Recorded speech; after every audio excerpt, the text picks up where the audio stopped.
with the power of your will, which is our next capacity, right? With the power of your will, you can choose to change your perception. Of course, this takes practice, it takes exercising, it takes work, but you can do it. You can change your perception. You can say,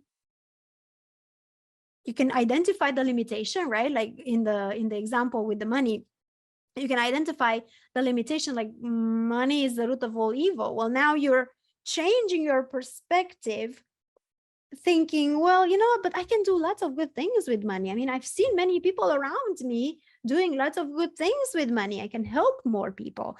I can, you know, build an orphanage. I can do whatever it is that you're thinking to do.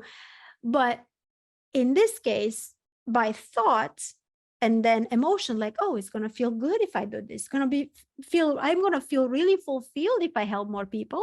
So then in time, repeating this to you, you are going to change your attitude, right? Towards this particular case, towards the money and having them.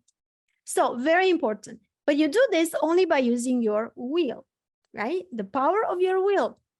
Why? Because you need to reprogram. And so if you reprogram, that means, you know, you've used hours and hours and days and months of focusing. Focus on what you want instead of what it is. That is the key. Focus on what you want. Forget about reality. Like Abraham Hicks says, you know, just if your reality is so negative, go take a nap, go meditate. Forget about reality. That's the thing, right? So you choose to focus. So focus, it's the mental capacity to concentrate on an idea or on a thought, right? On a vision, on your imagination, which we're going to talk about next. So you, instead of focusing on lack or on an idea based on your subconscious mind that doesn't serve you, and you identify this, it didn't serve me so far. I am 40-something years old.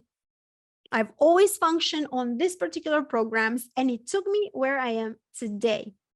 Did it serve me? No, it just kept me in my comfort zone. What does it mean that it served me? Serving me means in general that it helps me get to a higher place vibrationally. It gets me closer to that supraconscious mind, right? It gets me closer to feeling fulfilled as much time as possible. And to feel that, I literally have to raise vibrationally. So it's very, very important to use the power of your will together with other capacities. Yes? So this is what you do. You choose now to not waste your time. Let's say you want to start a new business. With the power of your will, you choose to focus on what needs to be done for a new business. If you want to manifest more money, let's say $1 million, with the power of your will and your intuition and your imagination, you're going to start imagining yourself, yes, having this money. You're going to start imagining yourself living like a millionaire. How would you dress? What would you do? How would you talk? All those things, it will take your will and the power of focus to create these images. Many people will say, well, I've never been a millionaire. How can I know how it feels? You know how? By doing your research. You're going to research how other millionaires feel. You're going to associate those extremely good feelings to something else that's good. It feels amazing in your life, right? So there are methods, and we use all this in the coaching programs. But for now, right, it's important to use the power of your will to concentrate only on what you want, not on what it is and you don't like.